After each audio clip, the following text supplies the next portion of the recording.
I'm now recording. Good shout.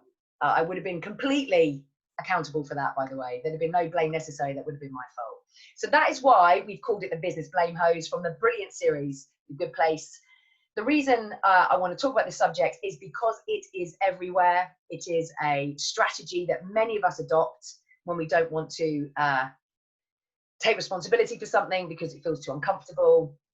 And even earlier, I've got 3 really simple examples in the last hour, actually, that I laughed to myself about afterwards because I just noticed I was blaming the outer world. So the first thing I did was I'm wearing my flip-flops, and when I came out of my house to come down to the cabin, I was rushing, I was hungry, I wanted to get something to eat and a cup of tea. I was pushed for time because my calls are running over. So I ran out the back door and I caught my flip-flop on the door on the way out into the garden.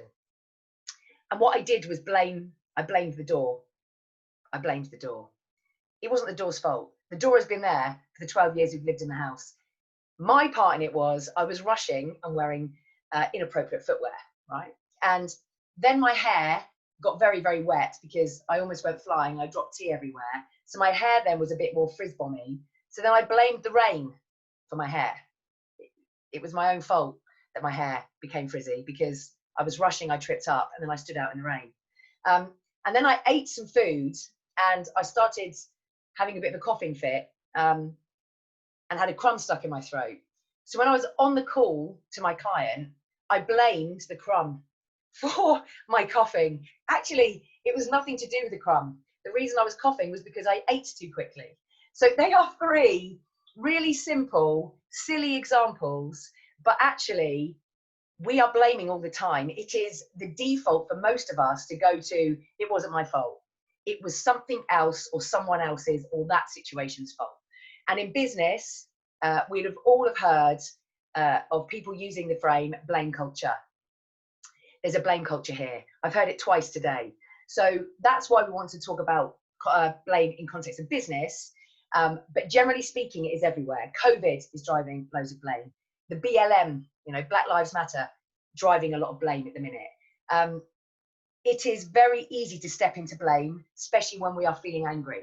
And so I'm going to talk about that today. The last thing to mention before I move on is my preference always is to capture questions, answer questions, any comments as we go through this.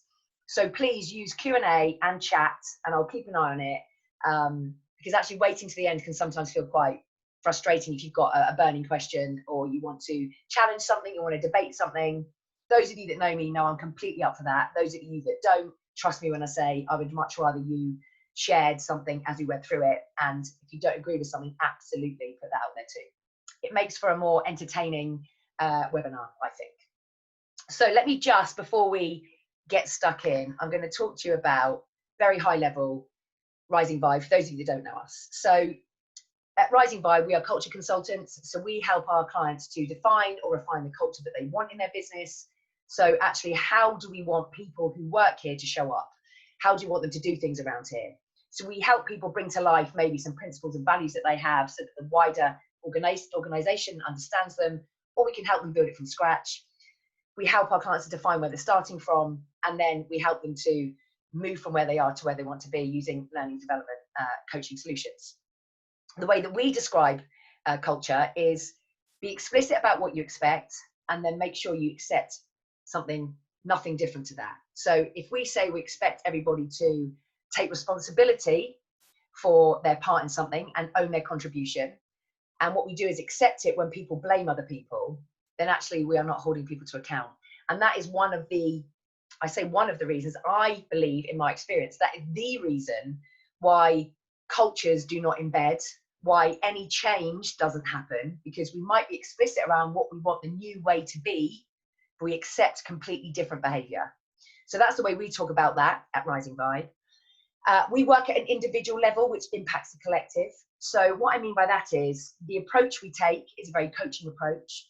So we talk about principles and methodologies and our frameworks in a very broad sense, ask very open questions, which will land on people and provoke thinking in a very individual way.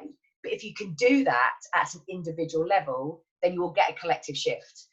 When we try and sheep dip and hit everybody in exactly the same way, it rarely works because we're not all the same kind of people. So that's the way that we work. So are you clear about what's expected? Do you accept anything different? Because if you do, don't invest in this kind of thing. And we work at an individual level. People are the culture. I always talk about this when I do an intro to a webinar, but the reason I've underlined it and put it in bold is this is one simple example of where we hear blame straight away. We hear people talking about the culture they are in a very disassociated way. So it's a blame culture here. The culture is toxic. It's not supported. It's not supportive. There's not a learning culture. If you are in the organization, if you are part of that business, you are the culture. And blaming the culture for not working, blaming other people for not changing, actually is completely unhelpful.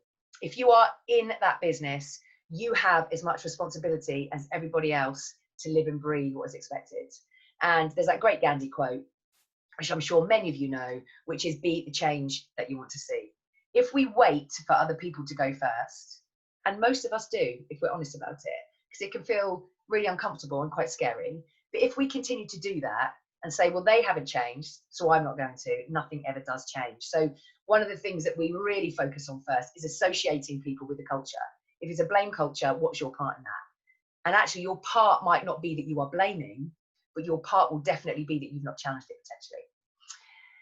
But ultimately, what we really support and challenge our clients to create in terms of culture is one that feels safe, secure, where people can work without the fear of negative consequence. And that doesn't mean if we're not performing and not delivering, of course there needs to be a consequence. Otherwise, how do you hold people to account? What we're talking about is providing an environment for the people that work in your organization to feel safe enough to say, I don't get it, to say, I don't understand. And in context of this webinar, to say, I have made a mistake, without fear of blame and negativity and repercussion. Actually, we are all about, there are no mistakes, only learning. And of course we make mistakes, but actually, if we don't make them, how are we going to learn? There is a cutoff. If the same mistake keeps happening and no learning is taking place and the same mistake keeps happening, that's a whole nother conversation. I'm not talking about that.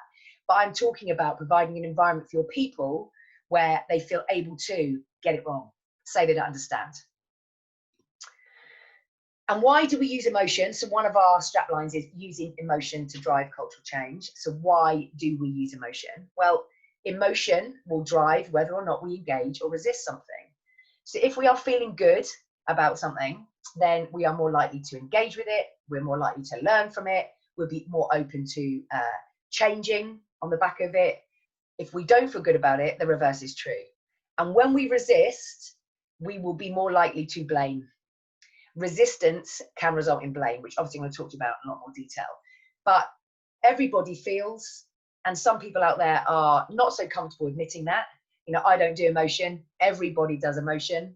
Just some of us are more comfortable with expressing it. And there is no right or wrong with this. If you're not comfortable with expressing it, there's probably a very good reason why that is. But actually, whether you like to admit it or not, you do feel things. And whether you like to admit it or not, if you don't feel good about something, then you will resist it. So we get underneath resistance by accessing, how people are feeling about it.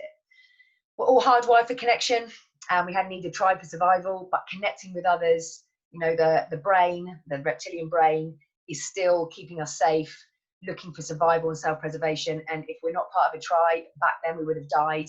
We are still feeling some of that. Cognitively, we're not going to die, but without a tribe, without connection to others, we have a lot of discomfort. We don't feel good. Social pain is real.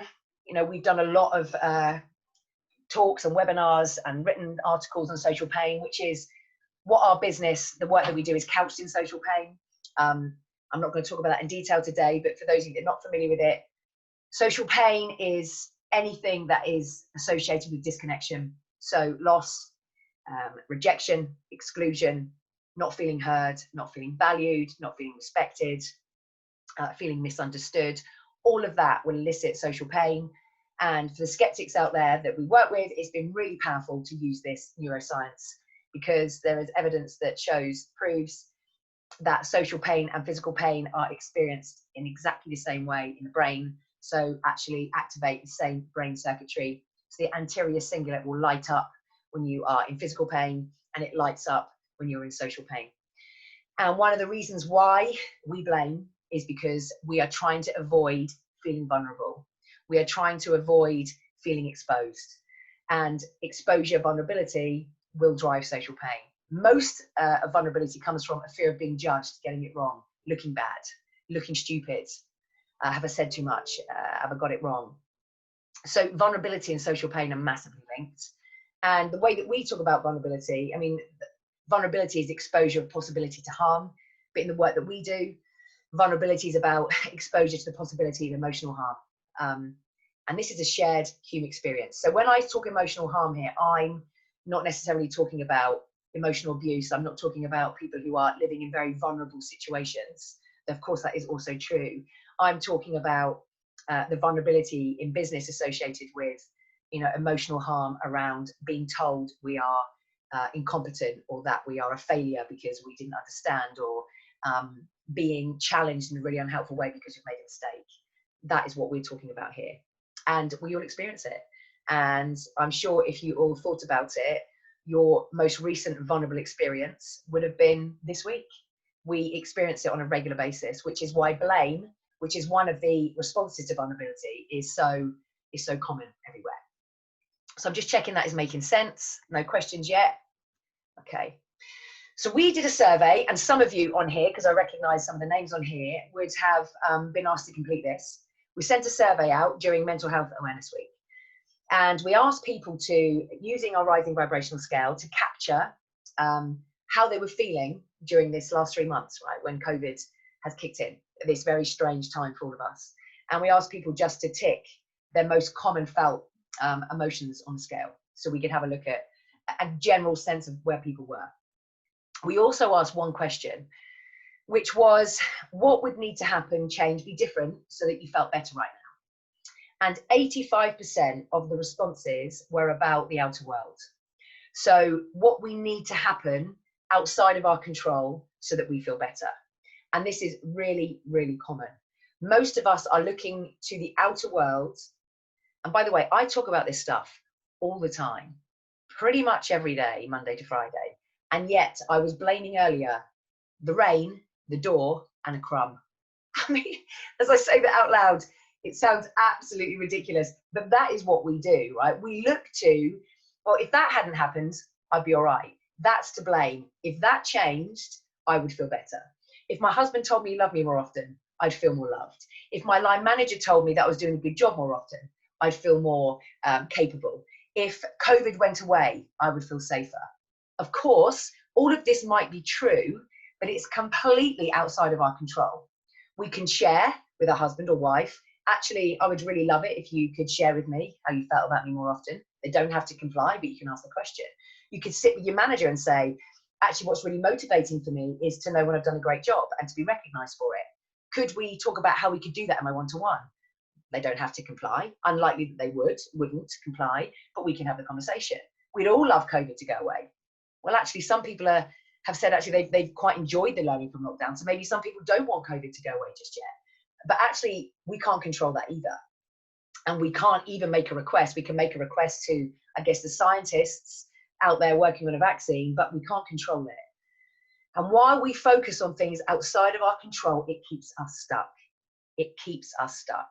And if we are stuck in a place of blame, and resentment for me is massively linked to blame. This is a personal thing. I know that when I'm feeling very resentful about something, and resentment is, it's not the heaviest emotion, the way we articulate it on our scale, but for me, resentment can really hang around. Anger for me can come and go quite quick, but the resentment hangs around. And I know that resentment drives a lot of blame for me. And when I am focusing on something out there to change so that I don't feel so resentful, I get really stuck in blaming it, them, whatever it might be.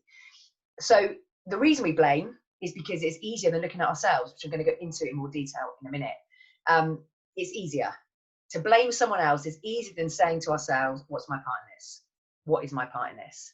And the only thing we can control, and any of you that work with us at Rising Vibe, have worked with us at Rising Vibe, see our stuff out there, will know we talk about the inner world. That's our focus. That the only thing we can control is where we're focusing our attention.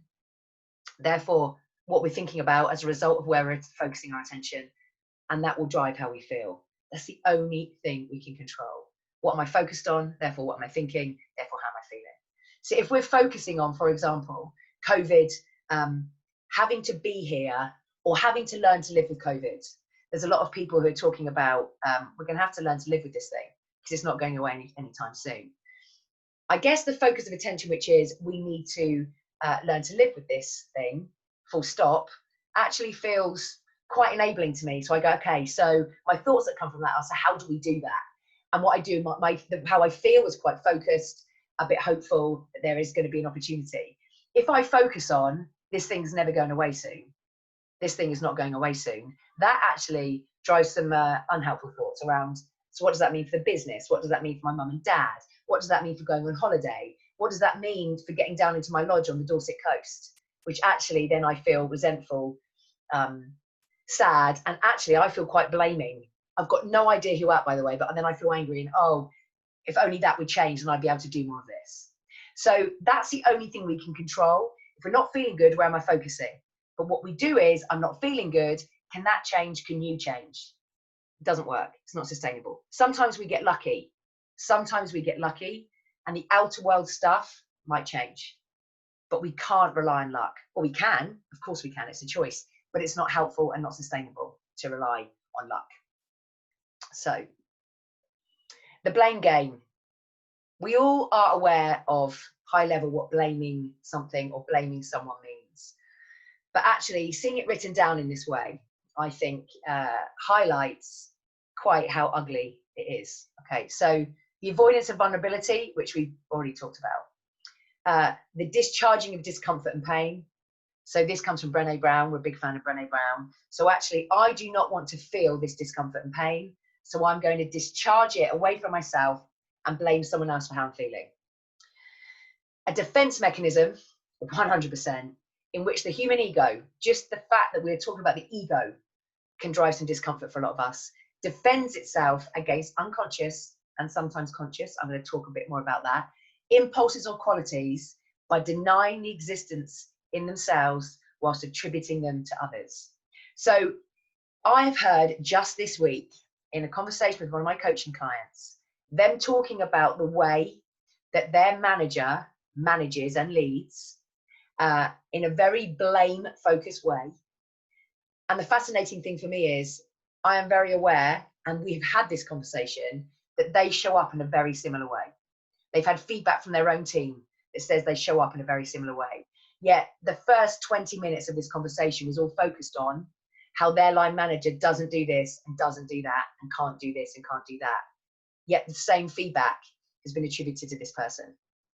It goes on all the time, projecting what we don't like about ourselves onto someone else, sometimes consciously, often unconsciously, by the way, is blame, psychological projection. A way of attempting to devalue others or something else to enable a sense of superiority. Now, again, ugly, right? Ugly. We're all capable of it. And this will usually happen when we are feeling hurt by someone else. So actually trying to get one up and be unkind, be devaluing in our language, derogatory in our language, judging what they've done wrong, criticizing them, is a way of helping ourselves feel better. Not helpful, no, not helpful. And seeing others or something else as less worthwhile than us or what we've done protects our ego. And it makes the blamer better than. And I'm very aware when I do that. And it's horrible. But to protect ourselves, and we've made a mistake, but actually let me focus on the mistake you've made, because I absolutely do not want to have to face into the mistake I've made, is easier, but it keeps us stuck. So basically blaming is to find fault with whoever it is. I'm going to judge you, I'm going to criticize, I'm going to disapprove, and I'm going to condemn. Not nice. And the focus is all on the outer world. So what they did or didn't do. So is this resonating? Or is it just me? I don't think it's just me. So the antidote to blame is accountability. And accountability is extremely powerful and can feel extremely uncomfortable because it is about stepping into a vulnerable space. So cocking something else, making a mistake, and saying, that was me. It is really uncomfortable for a lot of people, and it is something that not a lot of people have done throughout their lives. If you have been nurtured by people who blame, you will learn that way. If they're your role models, that's what you will learn to do. So trying to access that when you are older, and being challenged maybe in business can feel really, really painful. And actually, even if you've been nurtured in a way and you have role models who do accountability, it's still uncomfortable because it's the human thing. To take responsibility for whatever it is that was your part in it. Acceptance of what you didn't or did do so that you can learn and move forwards. Unless we put our hands up, we're not going to learn from it. It will absolutely restrict what we can learn if we don't acknowledge it first. I love, the very old saying, there are no mistakes, only learning. There are no mistakes, only learning. I love it. And there's no failure, just feedback. They're quite cliche, but I totally connect to them. I don't always show up in that way, by the way. But for me, if you can't learn from something, what is the point? We can't change it, and it didn't feel great, then we can at least learn from it. But if we don't accept it and own it, we're not going to learn from it. A willingness to account for one's own actions and behaviors, to know and accept the consequences of actions, what we are responsible for, including our responses. So stimulus response with no gap in between is exactly what happened to me earlier with the crumb in the throat, the door and the rain. I'm irritated, so I go, oh, it's the rain's fault, it's the door's fault, it's the crumb's fault. Road rage is fascinating, right? So I'm blaming the fact that person cut me up. I'm blaming the traffic for my bad mood. The traffic at standstill has triggered your mood. The person who's just cut in front of you is actually very irritating, disrespectful. I feel a bit angry, but actually I am responsible for my response. I can't blame the heavy traffic. Well, I can, but it's not going to help me. So the power of accountability is to be counted on, right? When you know someone takes full responsibility for their part in something, then actually you can trust them. When you are accountable, you get curious, you have respect, there's inquiry, respect for yourself as well. So this is all about focusing on the internal world and my contribution. So what was my part in that? And of course, our internal world, what we're thinking and what we're feeling, will lead to how we show up, will absolutely impact our behavior. So this is all about accountability. Is I am looking at my part in this. And it might not be 50-50, by the way, but you will have a part in it. So the blame culture, the blame game, there are loads of people I talk to who are feeling vulnerable, who are maybe interacting or working with or for someone that is behaving in a way that doesn't feel great. The bullying thing, okay, that feels really real for a lot of people. And those people will say, well, I don't have a part in this. It's all them. Actually, you will have a part in it. Even if that part is as small as you haven't actually shared with anyone the impact it's having and that you need some help. That is a contribution. So just looking for your contribution is one really simple, really uncomfortable at times, but very powerful way to start to shift out blame. And the longer you've been stuck in blame, and the longer you've lived a life of blame, that will take longer and take more focus, because it needs desire, focus, and attention to change it, but you can do it. Now, I just wanted to put this in because accountability is completely different. Looking at your contribution to something is completely different to self-blame. Right, and I've got a comment. Let's have a look. How do you lead culture change upwards? Okay, let me just put this culture change upwards. Let me just make a note of that, Chris. We'll come back to that. Let's get to the end of it because it might help a bit when we get to the end of it. Is that all right? So self-blame and taking, the power of accountability, taking responsibility for our contribution is very different to self-blame. Completely different. So I just wanted to put this in here. And you will know if you are someone who is more prone to blame others, taking accountability, or blaming yourself. So self-blame is about taking responsibility for actions and behaviors that are not your own. So feeling responsible for things that have nothing to do with you. And that is to do with the way you've been nurtured, as a rule. If you are told something is your fault on a regular basis and that you are bad and you shouldn't have done that, and you've hurt other people's feelings, and you've done this wrong, chances are self-blame might be part of your life. It amplifies our perceived inadequacies and absolutely leads to self-devaluation. You know, I'm wrong, I got it wrong. Shame will come from self-blame. It paralyzes us and absolutely prevents us moving forward. So we don't learn from self-blame. It is impossible to learn from self-blame. Yeah, it leads to shame, and it undermines our mental and physical health. So anyone familiar with the scale, I will touch on it at the end.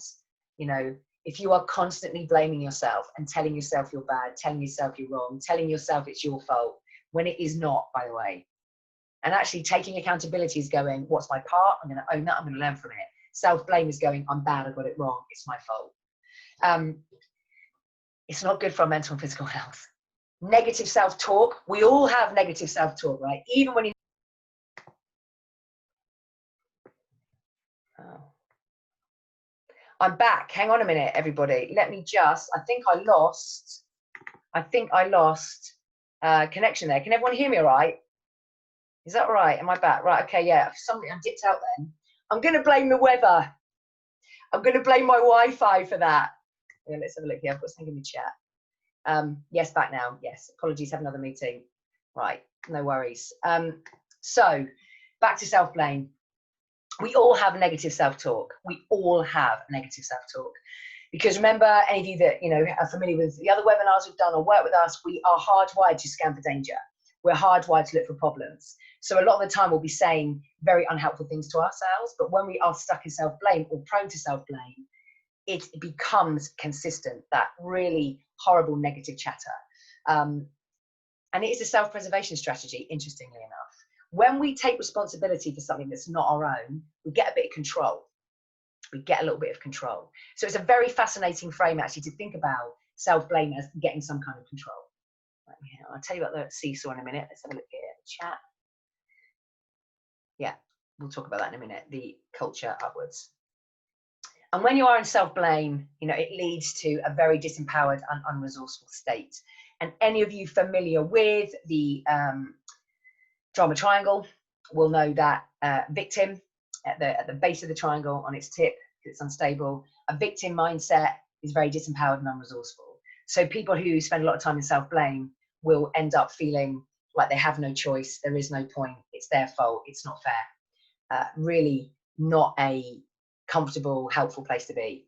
And the seesaw here just represents that when you get two people or an interaction where you've got one person who defaults to blaming everyone else, and you've got one person who defaults to self-blame, taking responsibility for stuff that's not their own, it is a very, very complementary interaction. So you've got this, it's complementary, but it's not equal. It's not balanced, it's unhealthy, but it works. Because the person will blame, the person receiving the blame will take it on. So it's a really interesting dynamic to observe around you. And of course, we can't get into people's minds, so we don't know what's going on for someone, but you can get a great indication by observing your own and others' interactions. What kind of language do you notice? What kind of body language do you notice? The blame, self-blame dynamic is unhealthy, but completely complementary, which is why lots of people stay stuck there. Okay, so next bit. Oh, hang on. So the business blame hose down, not hoe down, hose down. So this will be familiar to all of you, you know, even if you're not in a blame culture now, or blame culture in your team, or, you know, you see it around you. We all have experienced this in the business world at some point.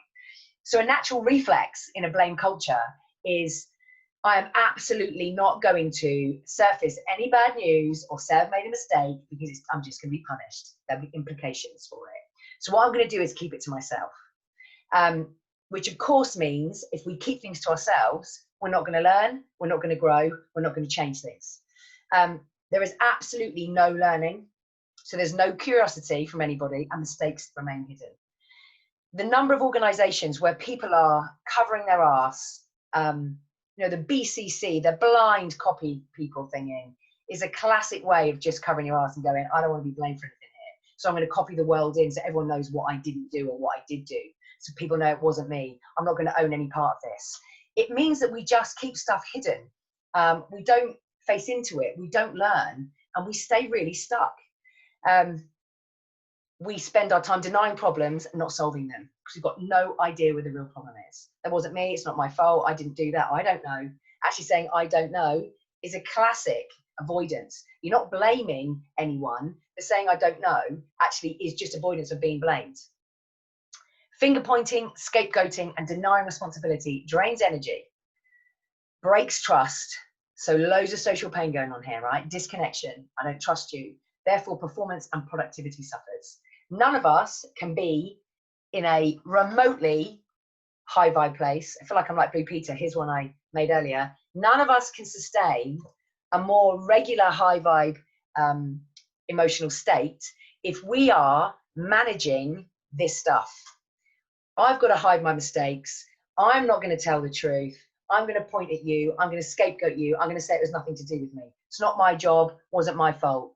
Actually living, working in that environment is hideous, and you will never perform at your best. And there are people performing really well and being productive in that environment. So imagine what it would be like if this could be eliminated.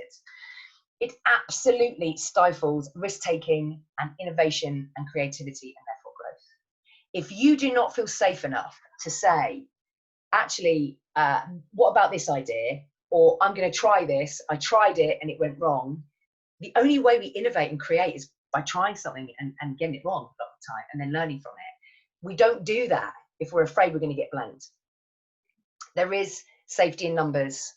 Anyone who might have seen some of our posts on LinkedIn, Facebook, well, and Instagram and Twitter, I talked a lot actually about going against the majority. And there is a brilliant Mark Twain quote that I love. I've always loved it, which is, I might not get this exactly right, but it is, if you find yourself on the side of the majority, it's time to pause and reflect. So in context of blame and blame culture, if you find yourself jumping on the bandwagon and blaming others because it's just easier, it's not nicer, it's not helpful, but it feels easier than saying, this isn't working for me, or actually, I'm going to own my mistake. And if I get blamed or the consequences are really negative or I get punished, I'm going to actually feed that back too. We're going to stay stuck. And I'm aware, by the way, you know, I'm not making this sound simple and straightforward, and it's not, you know, a comfortable thing to do. But so many people will follow the majority and stay in that safety of the majority rather than go against it and do something different. So then what we don't like, if we are going the majority through fear, will perpetuate. Now, I put time in here because there are so many subjects we could use to talk about blame. But this one, and every single person on here right now will absolutely know that they, at some point, probably even today, have said, well, I haven't got enough time. I haven't done that, I haven't made the call, I didn't complete that, I haven't replied to that email, I haven't walked the dog yet, I haven't arranged to Zoom my mum tonight, whatever it might be, because I haven't had time. Now, time is an easy go-to excuse to blame, because in business, most of the time, we are all very busy.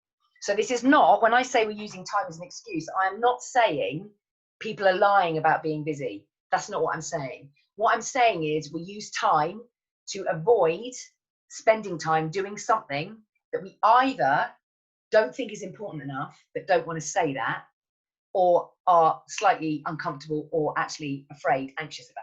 I'll give you some examples. So the facts are these, right? There are 24 hours in a day. We cannot make time. We cannot make time, factually. But we can choose where we spend our time. And blaming lack of time is an avoidance strategy. So when someone says, I haven't had time to do that, if it is about not really thinking something is important, saying I haven't had time is a great get out. So for example, when we work with clients, the scale, here's one I made earlier. The scale is the backbone model of our brand. And that is the thing that we use with every client as a way of checking in as a baseline entry, okay, to start helping people to have interactions that feel more connected and more open about emotion. So when I say to people, so have you used the scale yet? without judgment, by the way. I understand this stuff. There's no judgment in it. I'm asking the question. A very common response if people haven't been using it is, oh, I haven't had time. And when we dig underneath it, this is a really simple example, what we usually find is that they don't really think it's going to add much value. But don't want to say that to me, right? Because it's our model. They don't think it's as important as something else that they need to do. So it's not going to add as much to my working day or to my career or to my life or to my leadership style as something else. So I'd rather spend time there than use the scale. Actually, this is all really relevant, right? But we have to say it out loud if we want to be open to challenge, or we just need to own it. There's no right or wrong with this stuff. It might be that I tried it once and it didn't work, so I've just given up. Or it could be that actually I'm really uncomfortable talking about emotion. So what I do is say I haven't had time because I do not want to sit and talk to someone in my team. If I'm in a leadership role and going first, because we all talk about leaders going first, when I myself feel very vulnerable talking about how I'm feeling. So do you know what? I'm just going to use time as an excuse. I hear a lot of people say to me, I don't think my people will like it. I don't think my people will connect to that. Okay, have you asked them yet? Have you tried it? Well, no, but is this more about the fact that you're not comfortable with it and therefore you don't want to use it with your people? Again, this isn't about being wrong or right. This is just about owning the fact that we are blaming time because the reality is we don't really connect to or don't think something is really important enough, or we're very uncomfortable, anxious, afraid to do it. One of the reasons why people don't delegate, and I hear this a lot, I'm sure it will be familiar to a lot of you, is I haven't had time to delegate yet. I haven't had time to hand over yet. Actually, if delegating something was important enough to you, then you would choose to spend time to delegate, because we all know cognitively, logically, that delegating is really helpful. But what we usually find is that people are uncomfortable delegating because they have a control need, because they don't think the person that they need to delegate to is good enough. They don't trust the person they need to delegate to, or perhaps I delegated once before and it all went wrong and then there were repercussions. I could go on and on, right? Actually, what stops people delegating is not that they haven't had the time to hand over, it will be something else. It is never just that. And sometimes, by the way, people don't want to delegate because they love being busy. It gives them a sense of importance. It feeds their self-worth. And I could, loads of other options around that, which means that it's not important enough to delegate because I'm getting quite a lot from being this busy. So a great question when you are noticing, potentially that someone is saying to you, haven't got time, haven't got time, haven't got time, or you notice in yourself, you are saying, I haven't got time, I haven't got time, I haven't got time. Ask yourself this question: what would need to be true or different so that I chose to spend time there? So someone might say around the scale, well, if you could prove to me it's going to really enhance the way that my team work together, I might give it a go. If you could prove to me it's not going to make things worse by talking about emotions, then I might give it a go. Really helpful, like so helpful. We can get underneath that. But saying, I just haven't had time, you can't do anything with that. You cannot do anything with that. If someone's not delegating, you say, so what would need to be true, different? So you chose to spend time there to hand over. And someone said, do you know what? I just need to know it to be true that this person is going to deliver it in a competent way, in the way that I do it. Okay, great. Let's get underneath that. Do they have to do it in the way that you do it? How will you know that they're competent? You can really explore that. But when someone just says, I haven't got time, you can do nothing with it. So time is a really quick spot in yourself and others to start challenging blame, which is why we wanted to talk about that one. And this is what we call the blame spectrum. So the blame spectrum is identifies, highlights why someone is likely to be blaming. So it can be, and I'm talking two extreme ends here, and of course there are a variety of lesser versions of this as you look at the spectrum. It can be a lack of self-awareness. So genuinely, when you say, what's your part in this? How have you contributed? They're like that. I haven't. They just are not aware, actually, at all, that they could have a part in it. And I see this sometimes with people when we talk about time. When I say, time is just an excuse. They're like, no, it isn't. No, it isn't. I'm busy. They genuinely have not got the level of awareness yet to see how they're using time or blaming something else when they also have a part in it. They just haven't got yet any awareness around their internal world and how they are showing up and the impact things are having on them and how they might be projecting. The other end of the spectrum is when people are blaming as a defense mechanism. So these people are really aware. They are really aware of what's going on for them, but so uncomfortable with it that they cannot bear to take accountability for it. The pain of owning it is too much. So both of these ends, okay, we won't know why someone is blaming until we start to explore it with them.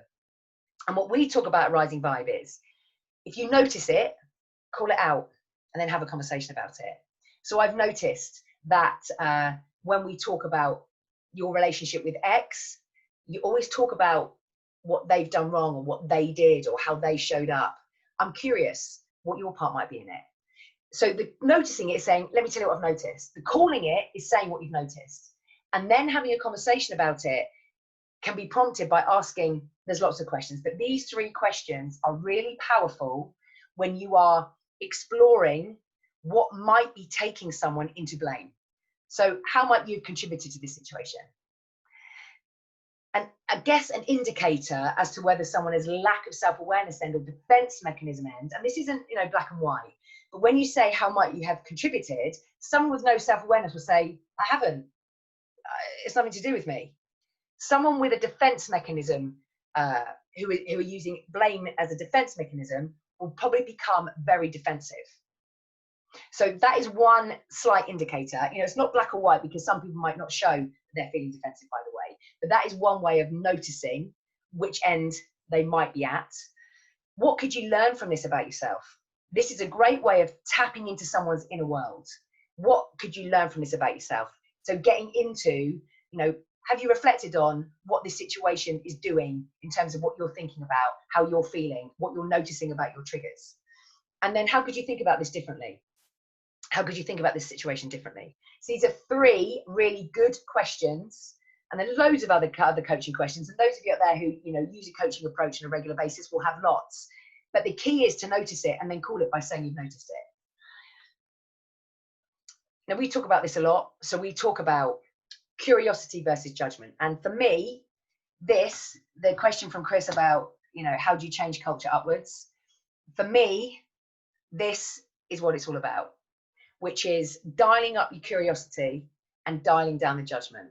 When we are in blame, we are loaded with judgment. So, you know, a really good example right now is the government and COVID. Now, to be really explicit, I'm not political.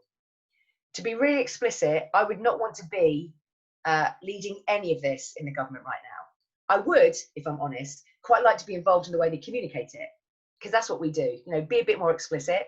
You know, I'd quite like to be involved in that, but would I want to be Prime Minister? No, I would not. And there are a lot of people, usually because of their political views, and sometimes because they're simply afraid that this situation is still here and will it go away, are blaming the government for getting it wrong. Now, by the way, there is stuff they've not done in the most helpful way. I am in alignment with that. But blaming the government consistently is just loaded with judgment. You know, I've got really curious. So even saying something like, you know, I wouldn't want to be Prime Minister. What might that be like? Is getting curious, is really getting curious. You know, there's been a lot of stuff about the Black Lives Matter. You know, I am completely anti-racist. I've always been anti-racist. I have very strong anti-racist beliefs and my actions completely align with them. Just because I have not been super active on social media talking about anti-racism, I have had people judge me and suggest implicitly that I'm not anti-racist enough. That is blaming me for not being vocal enough. Actually, there's no curiosity there whatsoever as to what might be going on for me. So those 2 very topical outer world things right now, for me, metaphorically, is showing up in business all the time. And so these questions, Chris and Emma, you said a great question. These are the questions actually that help a culture to shift. And I have seen a culture start to change middle up. I have worked in organizations where I have worked with a department or a function, and we've just stayed in our own lane. So I've said to them, stay in your own lane in this department, in this team, in this function. It depends on the size of the organization. We're going to get more curious and we're going to dial that up, and we're going to dial down the judgment. And when we notice it in other people, we're going to ask these questions. And when we notice it in ourselves, if we're aware of it, we're going to ask those questions that I put up in terms of the last slide, in terms of self-awareness and defense mechanism. So how might you have contributed to this situation? Now, COVID, we haven't actually contributed to this. There's lots of people blaming China, right? All of that kind of stuff. But the way we are contributing to the situation around COVID potentially is by being angry, potentially is by being really afraid, is potentially by ignoring the rules, is by potentially becoming too rigid with the rules. There's loads of other options. So we haven't contributed to COVID happening, but we are contributing to the situation in some way. If we really thought about it, we probably are. What could you learn from this about yourself? What I have learned, what I've reinforced about myself, I guess, is that when things feel really crap, I have really learned how to feel that and then ask myself, right, what am I going to learn from this? What am I going to do about it? I've learned that about myself. I knew I did some of that, but I've really learned that about myself. I've also learned that my emotional charge around certain things that I thought wasn't quite so charged is still as charged. How could you think about this differently? So how could you think about the COVID situation? How could you think about Black Lives Matter? How could you think about the way your boss is showing up differently? What might you be unaware of denying in yourself? I had a very strong reaction from someone when I talked about the concept of virtue channeling, which is a fantastic example of blame, which is a way of being very virtuous about subject and challenging other people for not being as virtuous as you are about a particular subject, which brings a sense of someone being better than someone else. That for me is a classic example of some kind of denial or something, or complete lack of self-awareness. You know, what might be going on for the person you're blaming? What might be going on for them? And how could you respond differently next time? These are, if you had these in your back pocket, Chris, Emma, anyone else thinking about culture, you know, we can only do what we can do, right? We can completely control whether or not we show up and we start asking these questions when we see people not dialing up the curiosity and judging and getting into blame. We can say, I'm going to be the change. I'm going to do this. All we can do is help other people to help themselves. So we can commit to doing this. Brilliant role modeling, and it has massive impact for people. It also brings a lot more respect and credibility in relationships because people actually really love it. It might be uncomfortable. Sometimes it's not until in hindsight, on reflection, really love it when they are challenged and you provoke some different thinking for them. So we can say, I'm going to own this and I'm going to do this. I'm going to help other people to help themselves by challenging them the same way. And I'm going to hope that there's a ripple effect. That's literally all you can do. We can't make other people stop blaming. We can't make other people engage. We can't make other people be different. But what we can do is bloody well role model it. Absolutely show up and be the change that we want to see happening. So I don't know if that answers your question. You know, I'd love to have a magic wand with this stuff and say, oh yeah, just do that and then culture will change and everyone upwards will listen. I have seen it happen, ripple effect. When a team, a department has nailed it and other people start getting curious and going, what are they doing over there? Blimey, have you seen the shift in that team? Have you seen that team in a meeting? Have you heard what that team is saying about their team? It's really powerful. I guess the kind of, it's the advocacy thing. When people start advocating the culture they're working in, would that just be a team culture? That causes a massive ripple effect. So I'm just going to show you the scale. I'm not going to go into it in loads of detail, but you can see that blaming is at number 14 and it's a low vibe emotion. You know, it is aligned with, you know, being detached and dismissive, you know, nothing to do with me, not me, it's you. And what we do know to be true is that anyone in a low vibe place is not feeling good, right? Is not feeling good. So when we do challenge someone with these coaching questions, when we say to them, you know, what might your part in this be? What might your contribution be? How could you think about this differently? What are you learning about yourself? Let's do it with compassion because these people aren't feeling good. It's really challenging to address someone who's in an angry, blaming place with compassion. But if you do ask those questions with compassion and empathy, the results will be magnified. And that is me with 5 minutes to go. Any questions? Any reflections? What are you thinking? Chris, does that answer your question? I mean, it doesn't give you a magic wand solution, but does it give you some insight? Let's have a look here. Sort of. So give me a bit more. What else might you need? What else are you thinking? We're actually not looking at Chris when it's a very interesting. The cultural change piece is so big, and if you go utopia with this, what happens is, you know, you get the exec, you get the board, you get the most senior people in the organization who completely and utterly buy into it and say, right, we're going to lead this, we're going to role model this, we're going to hold people to account, we're going to own our mistakes, we're going to get vulnerable, we're going to learn from everything. But actually, that rarely happens. It does with some of the small, medium enterprise organizations we're working with. That has happened, and you can see a huge impact. But it is a challenge to get that to happen, especially when quite a lot of senior leaders, by the way, have learnt to get by, and it served them well, showing up and not taking responsibility. There's been no consequence for them. So why would they change? You know, we move away from pain. We need to see that there's a problem to be solved before we take action. Okay, so let's have a look here. Challenge is I lead a blame-free culture, but it gets undone with one comment from my higher ups when they go around me. Yeah. So I guess what I would encourage, the only thing we can do with that is when in your team, you are totally role modeling that.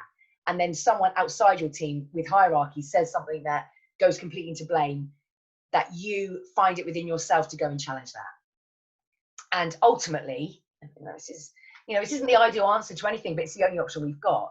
If we do that and we challenge and we go to the person who has made that comment, is undermined and is challenging my blame-free culture, and I go to them and they don't listen, they don't hear me, they don't change, I go to someone else, nothing changes, then we've got to make some choices around, is this really where I want to be?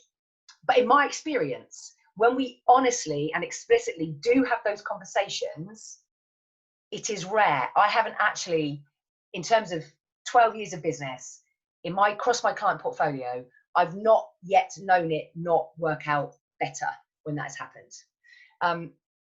Education, frank communication, being authentic in decision-making and support, following decisions through, zero tolerance for bad behavior, others who are advocating that behavior and practice, and it's not leading or managing the situation. So absolutely, the whole piece about holding people to account, I talked about at the beginning, absolutely. What are we saying in terms of what we expect around here, and are we accepting anything different?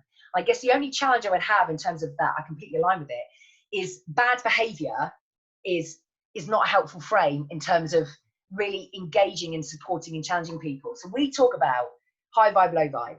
So the bad behavior stuff will come from when we're not feeling good. So the angry, resentful, blaming, withdrawing, none of that is helpful. It's not bad.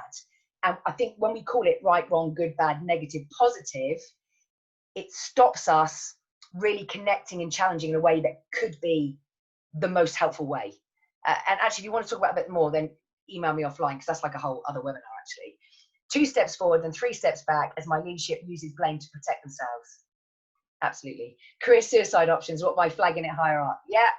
And I guess the career suicide thing, head above the parapet, career limiting stuff, I would challenge that is actually in reality the case. And Chris, I'd love to debate this with you for sure, and we will. There is a lot of belief out there that when we challenge hierarchy, that actually it will end up badly. And I'm sure there are experiences out there and examples out there that may well have been the case. But I think, and my view and my experience and my evidence is, it usually helps things feel a bit better. Seriously though, this gets into a values of self and values of seniors and ability to find balance. Yeah, let's chat about it. Definitely let's talk about it, because there is not a one size fits all quick fix. But I guess just to end this, as we're now at 3:30, to end this, if you can just, as a baby step, challenge other people and yourself to get more curious, then that is without a doubt going to help. It's definitely going to shift some baby steps slightly, for sure. So thank you very much all our details are here. If you don't already know them, drop us an email, give us a call, check us out on social media if you're not already. We're happy to answer any more questions. I mean, I could literally chat and bang on about this blame stuff all day long. But thank you for joining us. And if you're watching the recording, same thing applies. Please get in touch if you want any more information. Thanks very much for your comments, and we will see you on the next one. We'll be doing one in July. Not sure on what yet, but see you then if not before. Take care, everybody. Why am I waving? Why am I waving?